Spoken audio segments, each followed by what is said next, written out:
Standing start. Magandang umaga rin po, Teacher Ryan. Sisimula ng klase ito, nais ko lang magsimula ng aming sarili. Again, ako si Teacher Ryan. Simulan lang po nila. Sige. Sabi ko simula. Sabay-sabay po tayong manalangin. Pangalan ng Ama at ng Anak at ng Espiritu Santo. Panginoon, maraming salamat po sa binigay ng araw na ito. Gabayan niyo po ang aming mga guro. Gabayan niyo po ang aming mga kasama. Gabayan niyo po ang mga kasama namin. Naway, magsagot po kami ng tao para mag-participate po kami. Hiningin din natin sa parating Maraming salamat dahil maaari naman subukan nila. So, bago magsimula ang ating talakayan sa araw na ito, nais ko lang tanungin, kamusta ang lahat? Sino maaaring magbahagi kung kamusta ang unang klase ninyong pinuntahan? Sige, ikaw. Nagpapahari na work po ang araw ko and magandang din po ang daloy ng presentasyon namin sa naging na po Mabuti. At sana meron pa kayong lakas at enerhiya para sa talakayan natin ng klase natin. So, sa pagpapasimula ng ating gawain, nais ko lang ibahagi sa inyo ang ating mga kalagyan o classroom rules. Sino ang gustong magkasunod? Una, panatilihin ng kaayusan at kalinisan ng silutan. Pakinggan nga muna ang ilalim ng iyong mga upuan.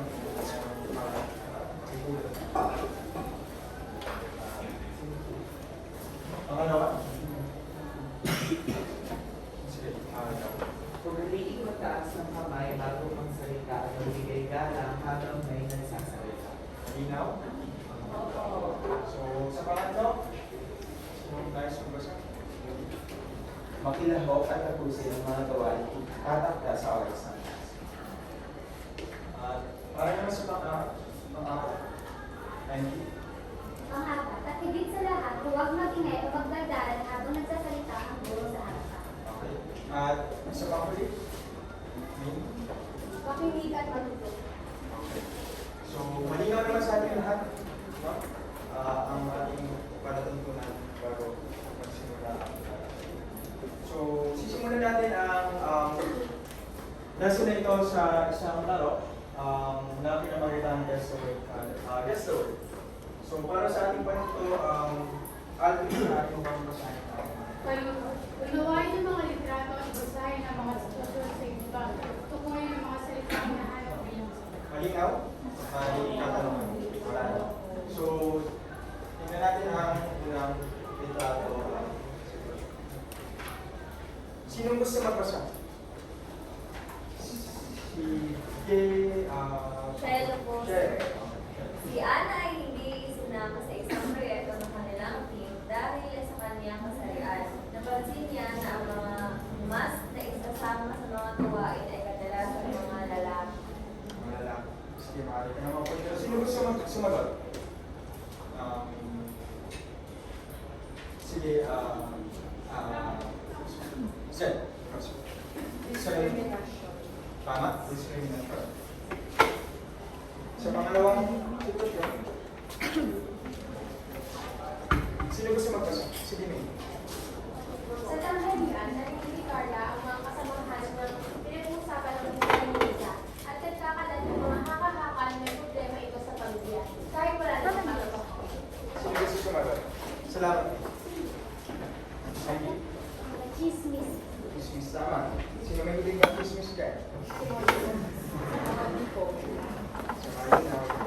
So, para sa pangatlo, maraming salamat din. Sa pangatlo, sino gusto magbasa? Okay.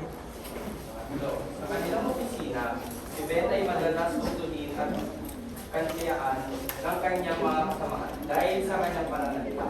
Laging may mga biro at pagmuya na nakakasakit para kay Beth. Sino gusto sumagot? Maraming salamat din. Sige, pambulas o bully. So, siguro naman walang nabubuli dito o walang nakakaranas ng pambulas. Kung meron man, wag matakot magsalita o lakas ng loob. Sa iyong loob. Tama. mabubulasan. Para sa huli, sino ang gusto magbasa? Ika? Si Mark ay isang empleyado na madalas na hindi sumusunod sa mga halituntunin ng kanilang kumpanya. Kahit para pagsabihan na siya ng ilang beses. Salamat, Ika. Sino gusto sumagot?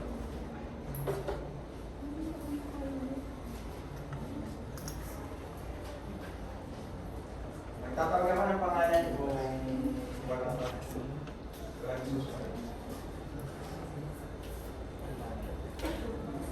Sabi dito, si Mark ay isang empleyado na madalas na hindi sumusunod sa mga alituntunin ng kanilang kumpanya kahit na napagsabihan na siya ng ilang pesos. Pero, Sir, pasaway! Suway. Sinong hindi pagpasaway dito? Hindi lang sa school, pati sa bahay.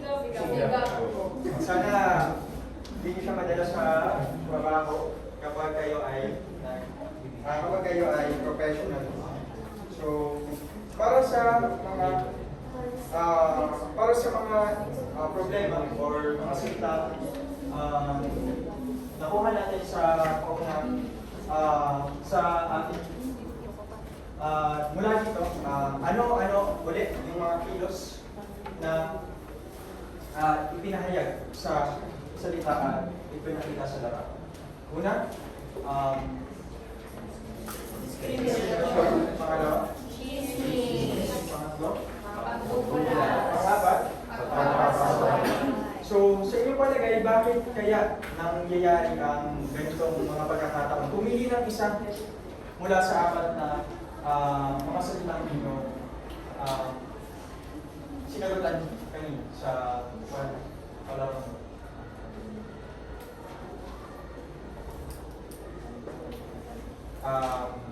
Maaari ba kayong pumili ng isang salita at ipaliwanag kung bakit nangyayari ang ganitong mga pagkakataon?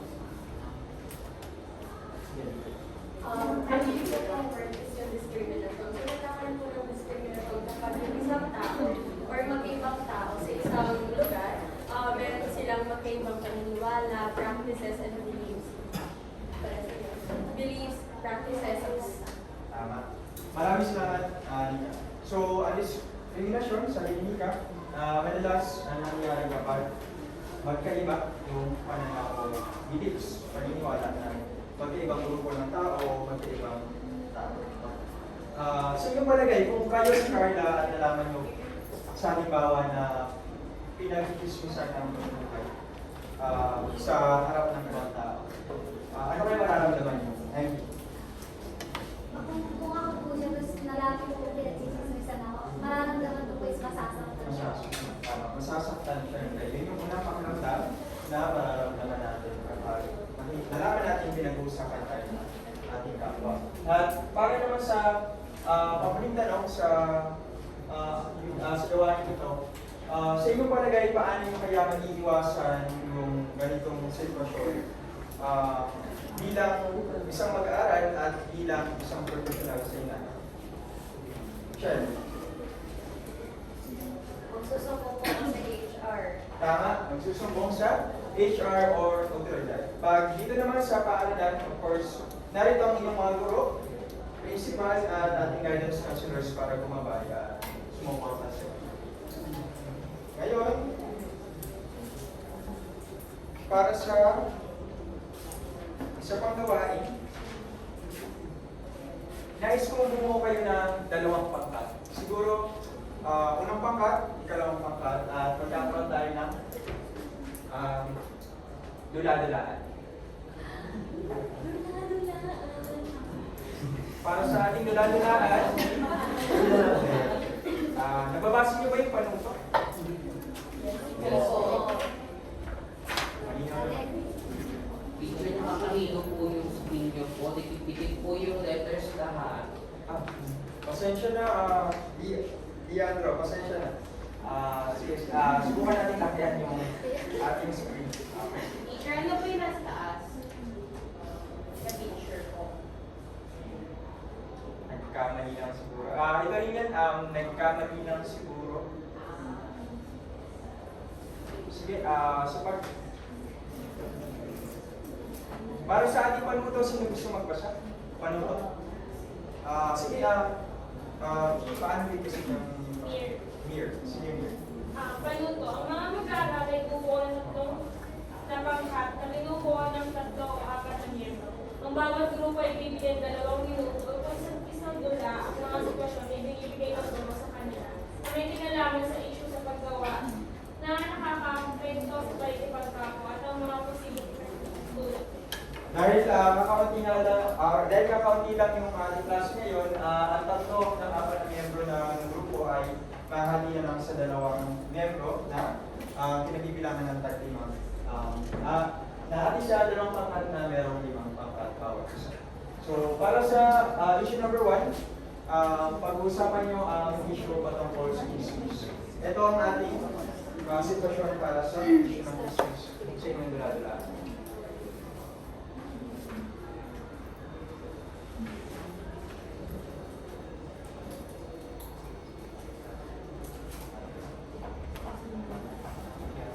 Para sa issue ng issues, sino gusto magbasa?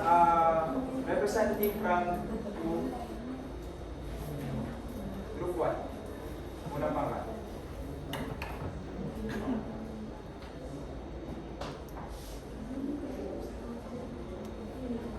Okay.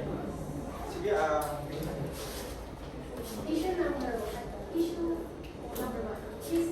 Si Maria ay may hilig magpakalat na maling balita tungkol sa kapwa niya at empleyado na si Julie. At sa tuwing ito ay pumapasok sa opisina ay parati niyang nilalait ito ng paligid sa mga kasamahan niya sa trabaho. so pili kayo dito ng 2 main actor niya, si Maria at si Jude. Then, supporting actors yung At para naman sa ikalawang sitwasyon, Si Maria. sinong nais magbasa mula sa inyong grupo para sa pangalawang issue? Pagiging pasokan. Okay? Sige, Actor. Si Carlos ay isang empleyado na palaging hindi sumusunod sa mga patakaran ng kumpanya. Hindi niya sinusunod ang mga inuutos at binibigay na trabaho sa kanya. Ang kanyang paglabag ay nagiging sanhi ng problema at tensyon sa loob ng opisina. Okay, ayan ang inyong isyong tatalakay para sa dadalaan. Ngayon, bumuo ng isang hilo at simulan na ang pag-usapan ng dadalaan. Meron lang kayo dalawang minuto para pag-usapan ang magiging ganap sa inyong dadalaan at 2 minuto para i-presenta. Pwede po Okay.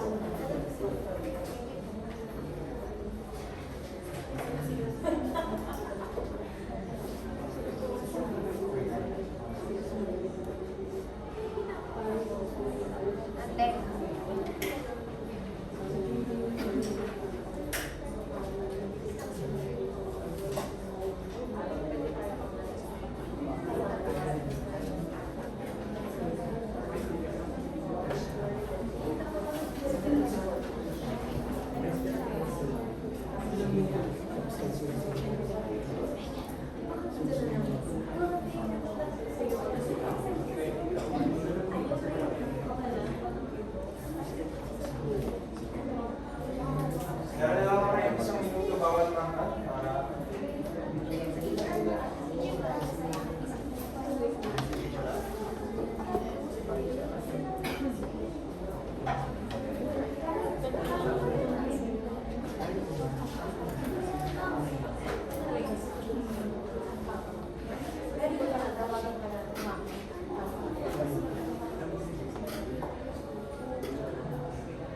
okay tayo sa pala na ba na? So,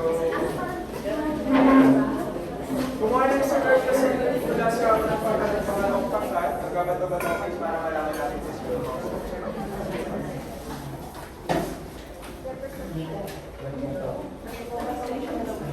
Isang basta.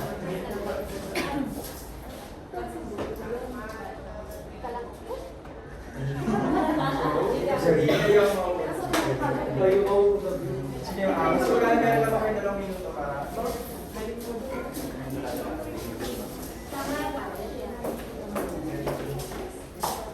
Doon kasi kayo.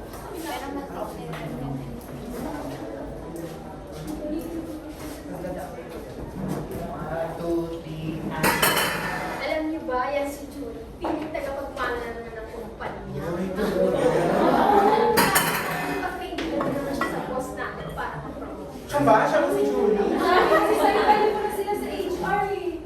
Ay, nandyan na pala siya. Magpunta tayo ng HR. Tara. Ano to? Sabi na ngayon kami. Maraming sa pangalawang pakay. Maraming salamat sa Maraming bigyan ng palakpak para sa mga pakay. Salamat. Sige, magsimula na para sa pangalawang pakay.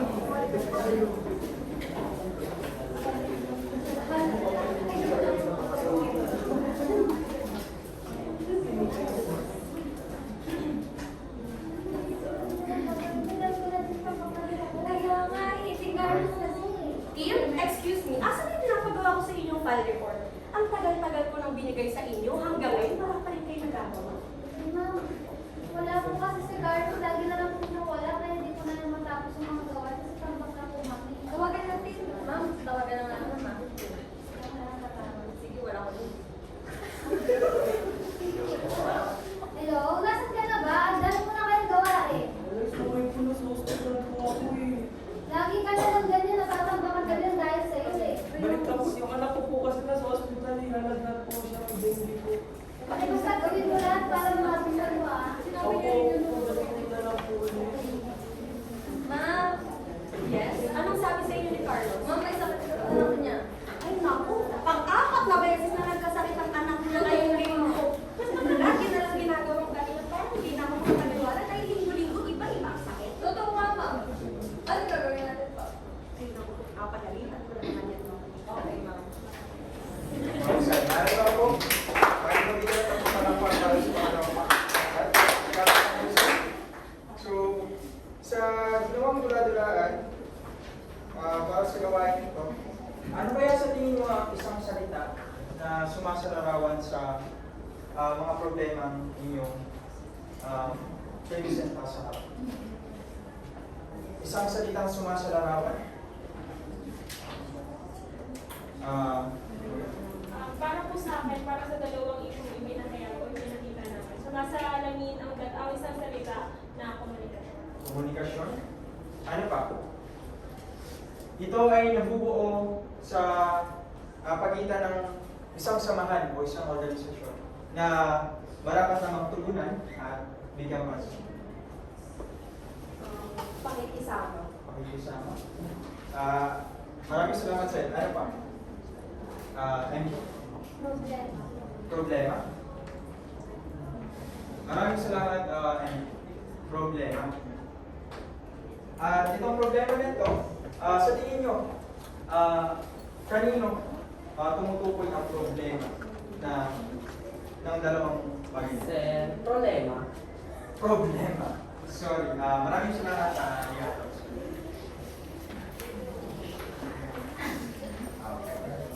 problema. Kanino, o sige, natin ang tanong, kanino kaya kanino nakakapekto ang problemang ipinakita kanino? Nakaka-apekto po sa mga tao sa paligid natin. Tao, tama. Problema sa tao o sa paligid o kasamahan. Problema sa kasamahan. Problema sa kasamahan.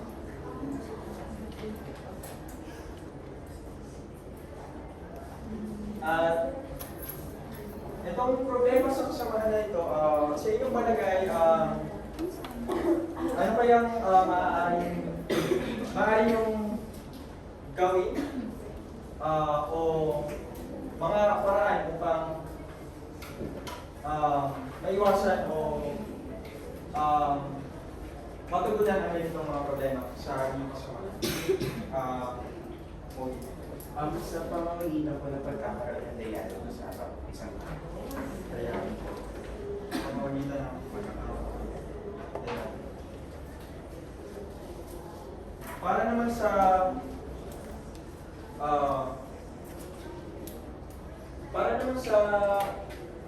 inyong palagay, ano kayang kilos ang maaari mong gawin upang masiguradong nagbibigay kayo ng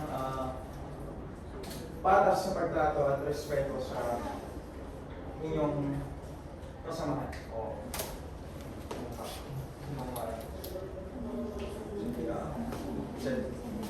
Pagiging sensitibo po sa mga sinasabi at sa nararamdaman ng kapwa. magiging sensitibo sa mensahe. Magiging sensitibo. Sino pa?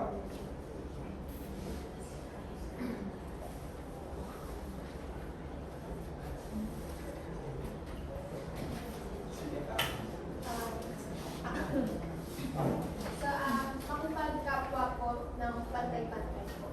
Para mawasan po yung skill. Pantay na po.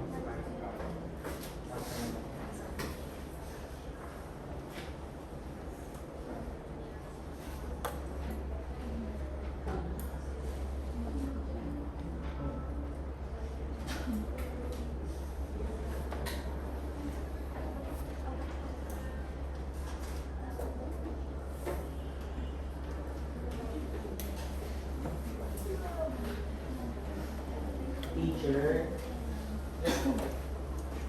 ano po yung mga problema or issue po na nangyayari po sa loob ng faculty room po ninyo bilang guro po?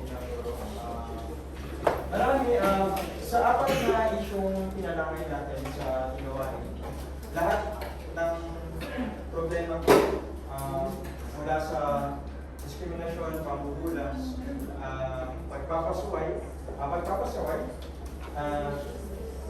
chismis ay kadalasang nangyayari sa isang opisina at hindi natin ito maiiwasan. Pero kung magkakaroon na tayo ng isang dialogo at magkakaroon ng sensitibo at pantay na makikipagkapwa sa iba o sa ating kasamahan, maaari natin itong maiwasan. Pero sa tingin nyo, para sa mga biktima ng ganitong mga kilos o ganitong problema sa inyong kasamahan, ano kaya yung maaari natin gawin pa bukod sa pantay na pakikipagkapwa at may ipakita sa ating mga kasamahan? Sure. Ano po ang magiging epekto ng mga issue nito sa mga guro at matuturo nila? Para sa guro, maaari yung epekto. Oo nga, teacher. Kasi sabi niyo po, kami huwag namin mag-discriminate, mag-bully, pero nangyayari pala yun sa NPS na mga teacher. May mga bagay na may mga problema or mga issue na hindi natin maiiwasan. Pero kung inyong pag-iisipan ng mabuti, itong mga ganitong problema ay sa kasamahan ay isang bagay na hindi natin Teacher, paano po pag ikaw po yung discriminate po ng co-teacher ninyo? Ano po yung magiging epekto po nun sa personal and professional na kamayuan niya sa school? Unang, bilang isang guro, siguro magsisilbing aral ang karanasan ito upang mas lalo pang tatagaling ang sarili at mas lalong palagumin ang kaalaman at pagiging matatag sa pagkakapwa para maibasa kung ano man yung natutunan niyo sa ibang sa aking mga mag-aaral para sa panahong maranasan na nila yun alam nila kung ano yung gagawin. Teacher, sabi niyo po may epekto po yun sa iyo. Ano po gagawin yung action? Action. Sabi niyo po makikipagkapwa po kayo. So may action po kayo. Ano po gagawin?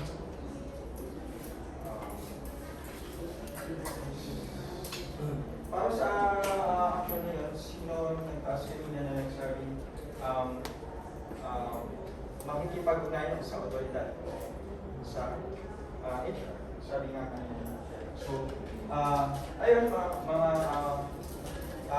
tenison sa Teacher, otoridad po kagad, hindi po bang pwede pag-usapan yung kanina? Kasi sabi po nung kaklase po, may pagdialogo daw po para ma-solusyonan daw po yung problema. E ba't inaangat niyo po kagad sa nakakataas? sa ganitong usapin, maaaring magkaroon tayo ng dialogo sa pagitan ng yung kasamahan, pero dapat merong otoridad na gumagabay sa inyo. Kaya meron tayong HR, guidance counselors na maaaring gumagabay sa atin. So, ito yung makakaano sa inyo ganito mga problema. Pero, sabi kanina ni Mika, sa parang pantay na pagkakapag, may iwasan natin yung ganitong mga problema. So, inyong palagay, bukod sa pantay na pagkakapag, para sa mga biktima ng ganitong problema sa kanilang kasama, ano kaya yung ano kaya yung dapat makamit upang mas lalo magkaroon ng pantay na pagtrato at pantay na pag-aaral sa dignidad ng bawat isa.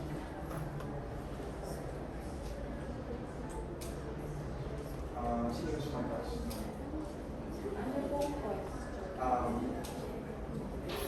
Sa inyo palagay, sa mga biktima ng ganitong mga problema sa kasamahan, ano kaya ang maaari mo pang maipakita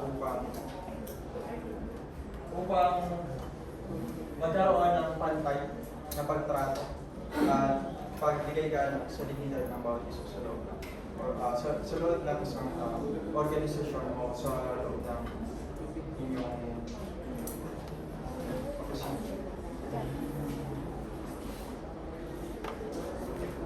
Nakalagay ko po, sir, salita po respeto. Respeto. Bukod sa respeto, ano ba? Teacher. Ano po, yung mama ko po, tawag po dito, katulad ko na nasabi niyo kanina, binubuli po siya ng mga workmate niya, pero hindi po siya pinapakinggan ng boss. Hindi po siya pinapakinggan ng boss ko niya, kaya papakinggan po sa otoridad. Since bababa po siyang employee, kaya hindi po siya pinapakinggan. Sa iyong palagay, ano kayang nawawala dun sa kapag hindi natutunan o bigyan pansin yung problema, ano kayang dapat makamit o mahanap na? Makamit ng biktima? Ayun po, medyo lang po kasi yung mama ko po ganun po kasi hindi ko po alam kung Sabi mo, ang iyong magulang ay sabi mo, nagsubok, pumunta sa otoridad, sabi niyo po kanina kasi pagka makipag-dialogo ko, tapos pag hindi po nadaan si pakikipag-dialogo, aakit po sa otoridad. Kaso po, yung otoridad na rin po yun, hindi po siya nakikinig sa nanay po. So, ano po ano kayang nawawala doon sa hindi siya napakinggan? Ano yung dapat makamit ng biktima sa sitwasyon na iyon? Hustisya. So, sino nagsabi ng hustisya? Seth, tama Seth. Hustisya. So, sa paggamit ng hustisya, ano kaya ang kilos? O ano kayang gawin ang dapat pinapakita natin sa ating kapatid? Hustisya. Tama na yung hustisya. Pagiging fair po sa pagiging fair, tama. Hustisya. Pagiging fair. Ano pa? Kung gagamitin nyo ang salitang fair sa Tagalog, anong salita nyo? Pagiging fair. Pantay?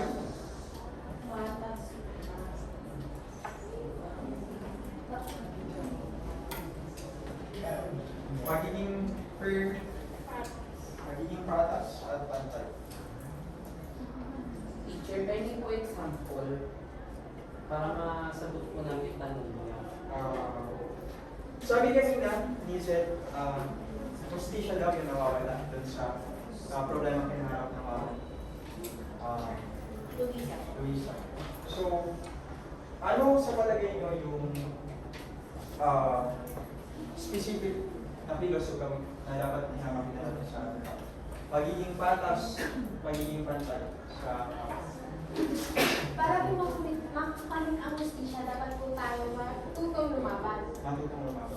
Tapos, kanina po may tinanong po kayo, ano po dapat gawin sa magkaroon na para maiwasan yung discrimination.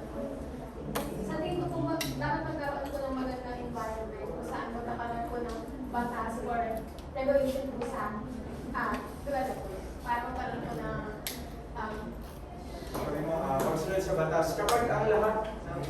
o lahat ng tao sa isang samahan ay sumusunod sa batas, ano yung pinapakita nila? Anong kilos yung pinapakita nila? Pagiging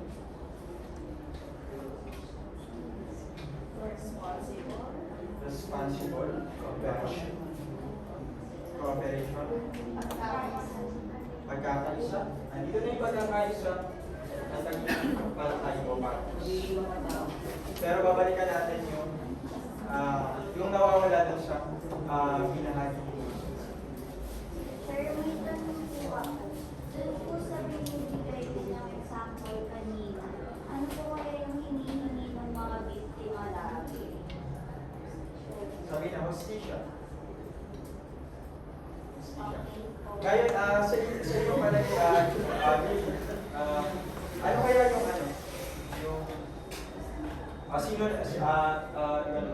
hostisya, nawawala yung hostisya. So, para maging o makamit ang hostisya, ano dapat gagawin natin? Maging tao. Okay? Ano ba? Makabalan po. Baka maka-Diyos, teacher. Magiging Bansa. babalik tayo sa salitang awareness. Patas. Magiging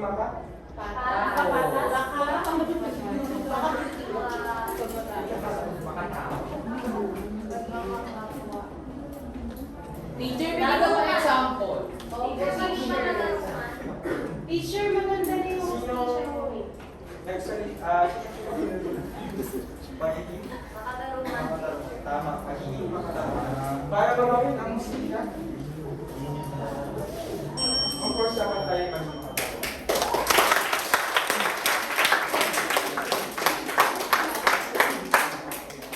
At para sa paglalagaw ng ating talakayan, narito ang pangalawa niyong guro, si Teacher Alex Upang.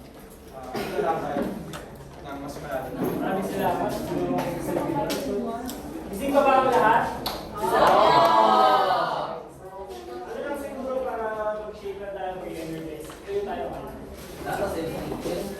Shake lang tayo.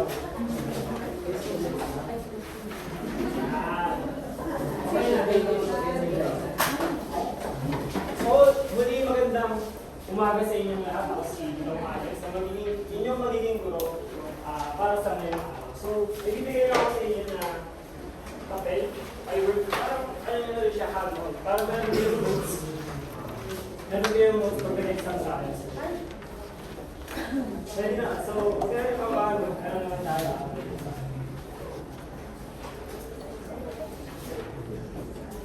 Hindi mo na siyang bubuklatin kasi magiging talakayan natin yan.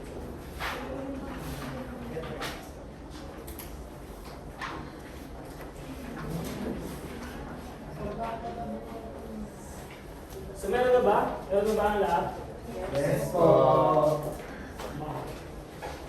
So gusto ko lang muna kayo kamustahin kasi malapit na matapos yung partner natin. Malapit na matapos yung partner natin. So, kamusta na ba yung kalagayan ng penalty? So, pwede ba ako makandig kahit isa magbabahagi na? Teacher mo.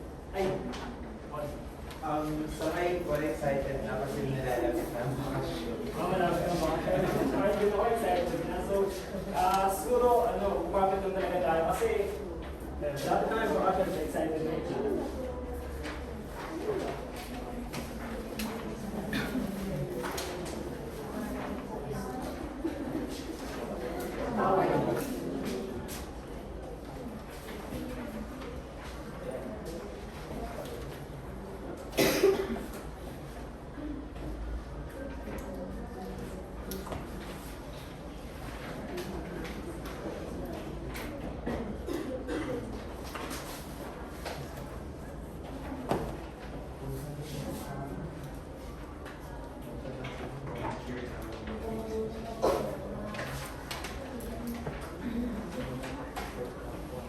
Attention class, nasa ako ba attention nyo? Yes po. So kanina, merong mga nabanggit.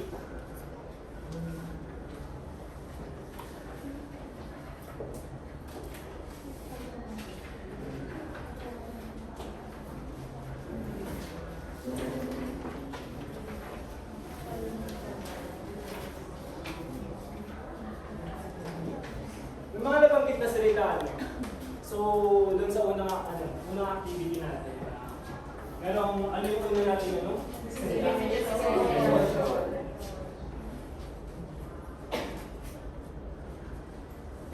Ano pa yung isa? Chismis.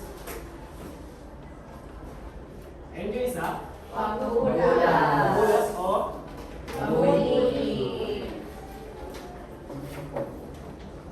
And yung last one?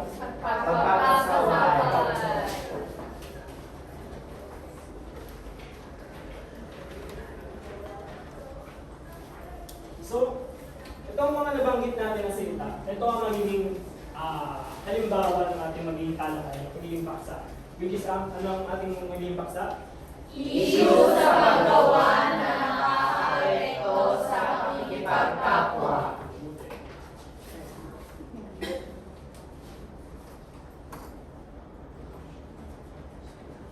Sorry.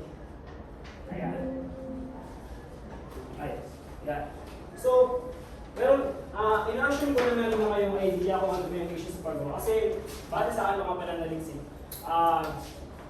natalakay nyo na rin to sa inyong maraming panlipo na klase. Third quarter, so, meron na kayong idea kung ano ba yung mga issue sa paggawa. Pero, yung ating natalakay, medyo kakaiba siya, and medyo sensitive siya kasi may kinalaman siya. Pwede kasing naranasan nyo na siya. So, if meron man nakaranas sa inyo ng mga babanggitin ko, gusto ko lang nalaman nyo na safe space na to. And kung gusto nyo makausap ako pagkatapos ng klase, or gusto nyo makausap ang ating guidance counselor, kausapin nyo naman ako. Naintindihan ba yung class? So, ang una nating tatalakayan ay yung mga halimbawa. So, ito yung mga halimbawa ng sa paggawa. Una yung discrimination, chismis, pagbubulas, pagpapasaway. So, dyan sa mga handouts, may makikita nyo dyan kung ano yung kahulugan ng mga nabanggit ko. Pero gusto ko malaman kung ano ba yung ideya nyo sa kung ano yung kahulugan ng mga halimbawa nito. So, bigyan kayo na ba maalaman ko kung may ideya ka sa kung ano yung discrimination. Wala naman siyang mali o tamang sagot. Kung gusto ko yung malaman kung alam ka sa kung ano yung discrimination. Ano po, yung discrimination po yun kung sabi ko sa di po pagpapantay-pantay po. Parang kung ano lang po yung meron ko, na ano ka lang po yung mas may mahigit pa sa'yo. Maraming salamat sa inyo. Pero pa ba sa inyo na gusto magbahagi kung ano sa tingin nyo kakahulugan ng discrimination? Yung discrimination po para sa akin, ito po yung kakaibang trato sa'yo ng ibang tao na minsan hindi na nagiging maganda kasi nga feel nila mas mataas sila kasi So, medyo malapit din yung pahulugan natin ng discrimination, no? So, yung hindi patas na pagtrato sa isang tao dahil sa kanilang lahi pa sa nila. So, yun yung madaling explanation. So, pag sinasabi natin discrimination, meron kang either special treatment or kaya iba yung trato mo sa kanila kasi iba yung lahi nila. So, wala kang justification, wala kang rason na maganda or moral na rason para i-treat sila ng ganun. So, yun yung discrimination. So, naintindihan ba yun? Nakasunod ba tayo? So, yung chismis. So, sinabi naman ni teacher Selvin na walang chismosa dito. Wala naman, no, class? Wala po. Buti. So, ang chismis, ano siya, so medyo parang napapalungan siya sa lipunan natin ngayon. Maraming marites, maraming chismis. So, dun din sa ating mga pinagkakaroon, yung mga workplace, nangyayari din siya, yung chismis. So, bakit ba issue siya? Kasi nagpapakalat siya na hindi konfirmadong balita o kwento. So, nakakasira siya ng reputasyon ng tao, nakakasira rin siya ng confidence. So, kayo, sabihin natin na ikaw, meron naninira sa'yo. Ano mararamdaman mo? Pag kami naninira sa'yo, ano ba rin? Katrabaho mo. Malulungkot po ako na may mga ganun nangyayari inside recently work. And then also, syempre, bababa po yung self-esteem ko, knowing na yung ibang pong ka-work is ganun nga po, may nasasabing hindi maganda. Also, Yes. Sige, sagot mo na. Bakit teacher ang mga babae pang lagi nasisisi? Ang mga lalaki po ba ay consider po chismoso? Ano ulit yung tanong? Ang mga lalaki po ba ay chismoso? Bakit puro babae na lang po sinasabi ng chismosa, ganito?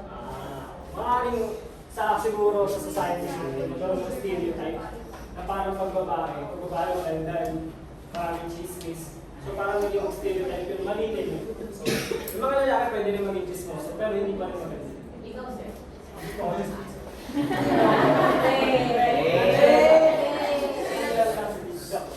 Pero yun, maraming salamat sa katanungan ko, Mela. So, sumunod, mako na tayo sa pambubulas. So, o bullying. So, yun, dahil yung sabi ko, kung may nakaranas na sa inyo ng pambubuling, sabihan niyo lang ako at handa akong tumulong para sa inyo. Okay? So, ang pambubuli, siguro may idea na kayo, ito yung paggamit ng kapangyarihan upang malaki o makapagpahiyan ng ibang tao. So, alam niyo ba na sino yung nakapagbasa dito or nakabalita ng rate ng bullying dito sa Pilipinas sa paaralan? Wala nakabalita sa inyo. So, malaki yung incidence ng bullying dito sa atin at according to EDCOM. So, hindi yung maganda. So, kung dito pa nga lang sa paaralan meron ng bullying, paano pa kaya kung sa workplace, di ba? So, kailangan natin na solusyonan nyo dito pa lang sa school. Para pag dumating kayo sa workplace nyo, is hindi yung magagawa. Sige. Teacher, pwede bang sa iba ka naman po lumakad? Nakakahilo po kasi pag sinusundan ka po. Sorry. Okay. So, sumunod naman is yung pagpapasaway. Pagtanggi na sumunod sa mga patakaran.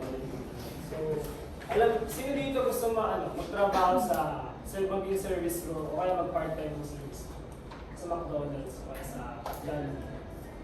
Kasi actually si teacher naging service crew rin siya habang nasa college siya. And dun sa workplace ko, marami ko nakikita na magpapasaway. So kung, ikaw, teacher. Sige, Shelly. Sir, paano po kapag ako, nakunwari lahat ng katrabaho ko, nag-uuwi na pagkain sa McDo kahit bawal. Tapos ako, hindi ko yun gagawin kasi masama yun. Pasaway po ako. Hindi ka pasaway, sila yung pasaway. Kasi ikaw ginagawa mo sa wita. So, pagpatuloy mo lang. Okay? So, kahit na yung mga tao ginagawa yung mali, tuloy nyo pa rin kung ano yung tama. Intindihan mo yung klase? Okay. So, sa pagpapasaway, siguro huwag na natin siya ay dito na tayo. So, dumako na tayo sa kung ano yung makahalagaan. Kung paano natin isolusyonan itong mga issue sa paggawa. So, sa issue ba, kahit tingin nyo yung mga issue na ito, kaya nyo siyang solusyonan ng mag-isa lang. Kailangan nyo ng kasama. Kailangan natin ng kolektibong aksyon.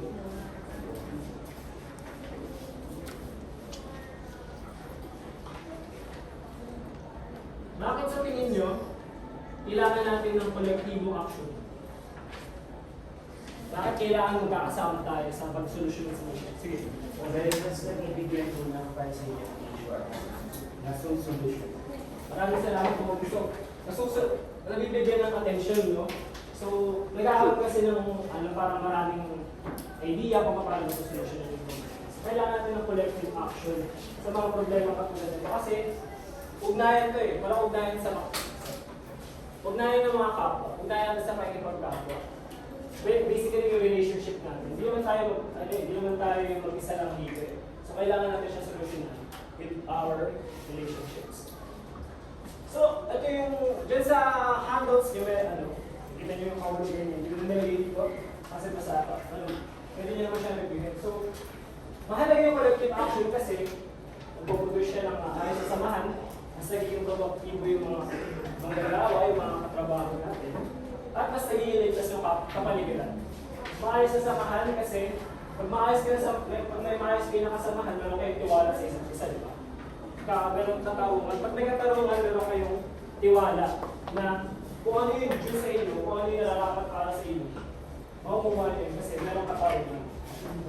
Magiging produktibo, tingin nyo ba kung kayo, yung workplace nyo, kung sakali magtatrabaho na kayo in the future, gusto nyo ba yung workplace na puro na lang chismis, puro na lang kayo binubuli? Gusto nyo ba yung gano'n? Ayaw! Gaganahan ba kayo na magtrabaho sa ganong klase ng workplace? Hindi po! So, napakahalaga rin ng collective action kasi sa pagka sinusolusyonan ng isang organisasyon o isang samahan yung problema nila sa isang issue katulad ito, is nagiging mas produktibo yung mga empleyado at mas nagiging successful sila. Kasi Teacher, may question lang ako. Paano po natin sisimulan yung collective action kung may individuality? may individuality. So, yun nga, kailangan natin na mag-start muna sa sarili natin, individuality. Maintindihan natin na hindi lang tayo nabubuhay dito sa mundo. Kaya kung kailangan kung gusto natin mamuhay dito sa mundo, kailangan natin makapag-salamuha sa ibang tao. Kailangan natin makapag-kapwa sa ibang tao. Ito po sa ibang tao. Maraming salamat sa iyo naman. So, yun din, naliligtas yung kapaligiran natin pag mayroong collective action. Kasi alam natin na susolusyonan siya. Alam natin na inclusive yung organization natin. So, gusto ko lang din i-emphasize na kapag pagpipili kayo ng mga workplace, alam ba na, may hindi ko na sa akin. Sir, tatlo kami, pakatako lang. Oo, sige. May tatlo. Ano muna kaya? Okay, attention class. Pagka kayo susunod sa pagkatrabaho na kayo, gusto kong, hindi naman gusto, pero i-consider niyo yung values ng workplace na pagpapasukan niyo. Kasi napakalaga nun na consider nyo na align yun sa values nyo. Kasi pag align yun, hindi na kayo mahihirapan na magtrabaho. Hindi na kayo mag-aalalang may discrimination ba yung issue na yun. So, intindahan ba yung class? Oo. Maraming salamat sa pagtugon. So, dumako na tayo sa ano ba yung, kasi masyadong malawak yung katarungan, masyadong malawak yung hostisya. Ano ba yung specific na type ng justice yung tinutukoy natin dito? So, yung specific na type ng justice na tinutukoy natin dito is yung katarungan pang organisasyon. So, okay na ba basahin mo? Sino gusto magbasa? Maaari bang ibang pagayunan? Sige, sigaw. Ayan po. Ang katarungan pang organisasyon ay patas na pakitutungo ng isang organisasyon sa mga tao nito. Ang katarungan sa organisasyon ay kinabibilangan ng pagiging patas sa mga oportunidad, mga pamamaraan o proseso sa pagbibilisasyon at mga interaksyong interpersonal. Okay, maraming salamat. So, ito ay galing sa kay Myers and Paul 2020. Yun yung pagkaka-organize. Sige. Teacher, pahabol ko lang po dun sa unang presentation po. Dito po ba sa PE nyo, ano po ang mga values? Align po ba ito sa hostisya dito sa PE nyo? Kung ano yung mga Values po. Dito po sa PE nyo, ano po ang mga ano yung values? una mong sinabi? Ano po ang mga values dito sa PE nyo? At align po ba PNU? Opo, dito sa PE nyo? Okay. And align po ba ito sa hostisya? Yes, align siya sa hostisya. Actually, true. Diba? Ang values natin sa PNU, good, excellence,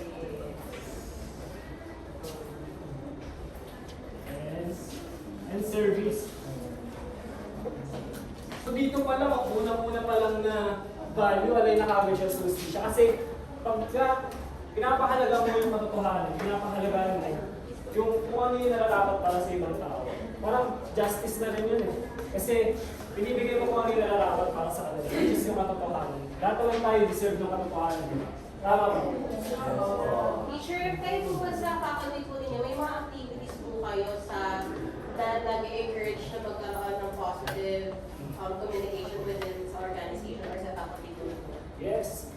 Actually, example, okay. So, sa faculty namin, madalas nagkakaroon kami ng group discussion. Nag-usapan namin yung sa klase namin. Kung kamusta ba yung mga estudyante, ayun, mas nagkakaroon kami ng evaluation sa isa't isa. So, yun nakakatulong yun na i-improve yung performance namin. So, yun. Siguro pag naging trabaho rin yung susunod, mararanasan nila. So, ayun, masagot ko ba ito? Yes po. Maraming salamat po, Lisa. So, malino na ba sa atin kung ano yung katarungan pang organisasyon? So, mahalaga yung katarungan mo. So, ano ba yung pinuproduce ng katarungan para sa atin? Ano ba yung aim para sa atin sa katarungan? Pag may katarungan daw sa ating workplace, meron tayong kapayapaan na magkakalasa. Meron tayong pantay na oportunidad. Nagka-develop yung pagpapahalaga natin, may tamang asal tayo. Meron tayong tiwala at respeto. Yung kanina may example dito ng respeto. So, ayun, natatamasa natin siya. So, mahalaga na sa buhay namin ito kasi ito ito yung magiging outcomes natin. Ito yung magiging outcomes ng workplace natin. Or kahit sa hindi lang sa workplace, kahit sa kung ano yung sa mga natin. Nagkakaroon ng pagpapalakas ng integridad. Sino ang may alam kung ano yung integridad? Integrity po.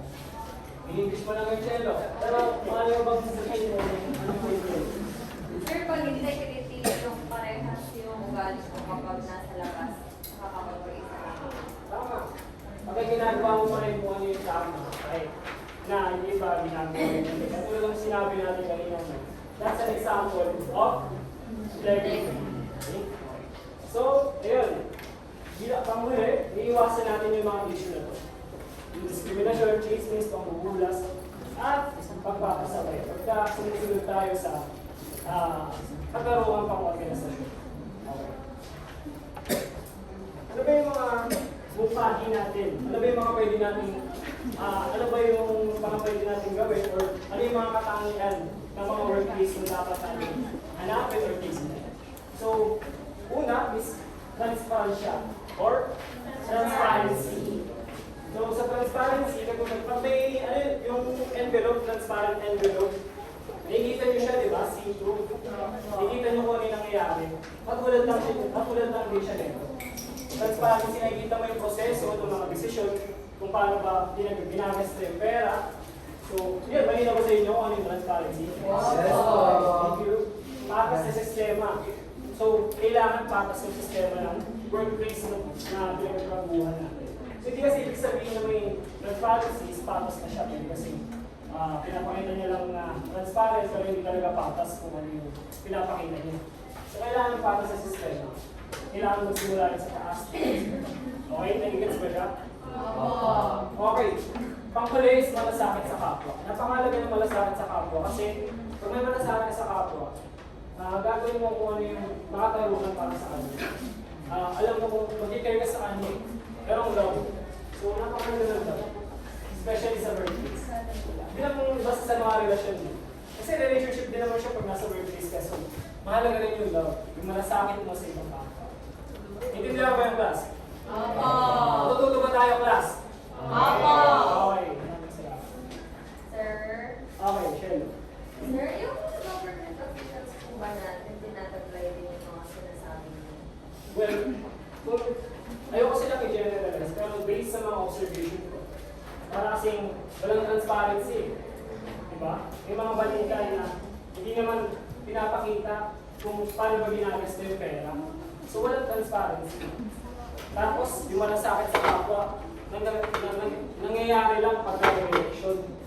So, dapat kasi yung malasakit sa kapwa, ginagawa ko siya kahit lang ano yung nangyayari. Ay, kahit kung ano mo panahon. Sige. Teacher, may question na ako kasi sa batas sa sistema ba, mapapasok mo dito yung equity? Yes, equity. So, meron ka na palang idea kung ano yung equity. No? So, para sa kanila pagkakakulo ng equity. Yung equity ko, ito yung pagkakaroon ng pantay-pantay na opportunity para sa lahat, depende sa kanyang pangangailangan. Exactly. Yun yung tinatawag natin na katarungan din. Parang under-relation injustice. So, very good body. So, kung ano mo may naiintindihan ng lahat, di ba? So, dadako na tayo sa ating paglalapat na, dadako na tayo sa ating sunod na activities. Okay. Teacher, Okay. may isang question. Sige. Ano, sa tingin niyo po ba, kung pagbabasehan natin, ano po yung mas kailangan ng society natin? Pagkakaroon ng pantay-pantay or equality or equity? Equity talaga ang pinakailangan. Para sa akin. Kasi, binibigay ko sa kanya kung hindi lang yung pantay-pantay. Kasi pag pantay-pantay, yung iba, malulugi din sila. Kung binibigay mo sa kanila kung hindi nalalakot sa kanila, kung ano yung kailangan nila, doon mas mabubuhay yung problema. Hindi mo kung pantay lang.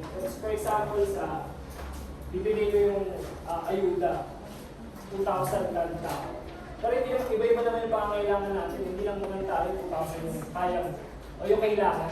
Iba, mas mataas pa rin. Ayun yun yung mahalaga. Okay na. Last one, okay na to. Para May tanong lang po ako. Bilang grupo namin, paano nyo sila ipapakita sa amin na nagbibigay po kayo sa pantay-pantay? Okay. Napapakita ko yun na pantay yung meron akong criteria na sinasagutan sa pagiging sa inyo. And pagka meron kayong suggestion, ina-acknowledge ko. So, ayun, nasagot ko ba yung tanong ko? So, gumagawa na tayo sa activity natin. Bale, meron kayong susuritin na larawan. Suritin na larawan, tapos magbibigay na kayo ng mga kahit kung ano yung pwede nyo maging suggestion para tugunan yung picture na yun. Okay.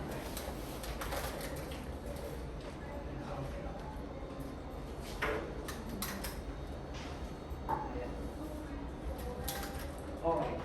Ayan. So, ating ko sa dalawang grupo. Dito, meron. Ito yung, for this group 1, ito yung picture na ibigay nyo ng kahit.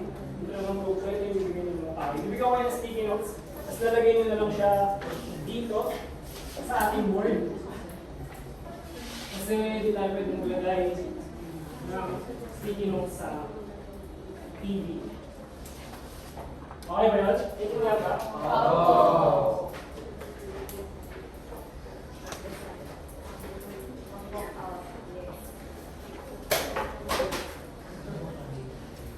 Okay ba?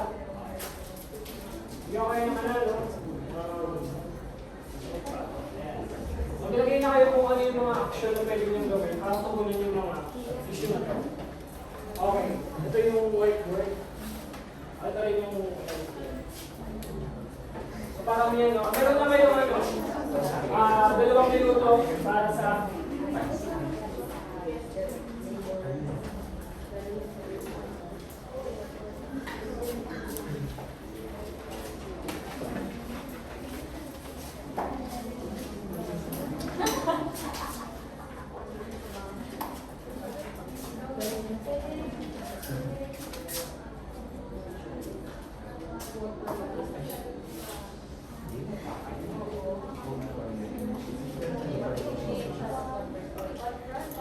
minute na lang, ha?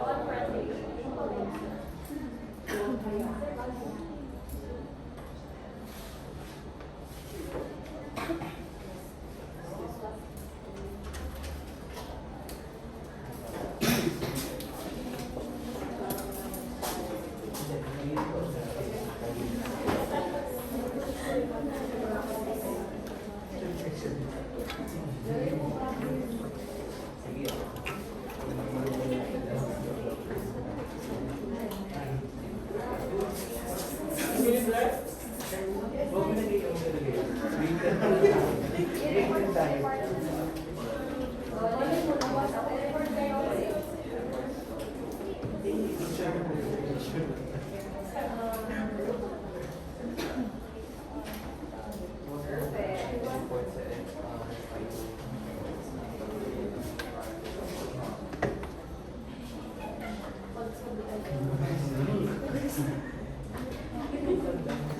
Okay na ba? Okay.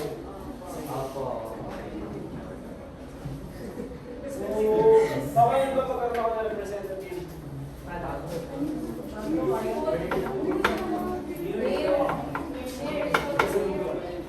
So, ano yung mga sabihin ko ano yung mga issues sa ano yung mga naging suggestion mo sa Napag-usapan po ng aming grupo na una, base sa litrato, kailangan po namin kausapin yung mga magiging katrabaho namin upang iwasan yung paninira ng ibang tao by pag-chismis. Pangalawang payuhan, kung kaya po namin payuhan yung mga katrabaho namin naninira ng ibang tao, naninira ng buhay, kailangan po natin siyang bigyan ng kahit paano na itigil yung ginagawa nila. Pangatlo, for sa HR, kung hindi po kayang dalhin, may ipag-usap ang pagbibigay ng payo, kailangan po natin ibigay or itaas sa mga mas nakakaalam at sa management ng ating opisina. Pang-apat, sa mga ganitong sitwasyon po or pangyayari sa ating environment, kailangan po huwag po natin i-tolerate or huwag hiyaan na maging ganito yung environment na araw-araw nagpapasuot o pakikisama. Okay. Wait, meron pa tayo sa tingin mo ba naging makatanong na yung mga naging pahin nyo sa pahin nyo sa issue na ating pinawala? Sa tingin po namin, itong mga apat na ibinigay namin is naging makatarungan siya sa pagbubungkahi kung ano po yung dapat namin gawin aksyon doon sa litratong ibinigay niya sa akin. Ano ba yung litrato natin? Ano bang issue? Yung akin pong nade-describe yung litrato, meron pong dalawang babae na nag-uusap ng patago. Marahil pinag-uusapan nila ang isa nilang katrabaho, patago or patalikod, or maaaring sinisiraan nila ito. Okay, maraming salamat sa iyo. Bigyan natin ng tatlong malakpak. Okay, so sino dito si Lou? Ako, sir. Jello. Okay, sir. Oh.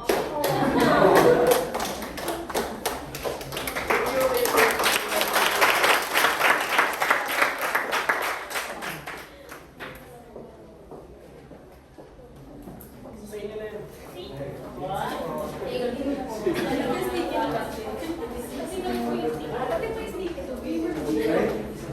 Sabihin naman ako na Asan na yun? Tinago. Ay, ito, sorry.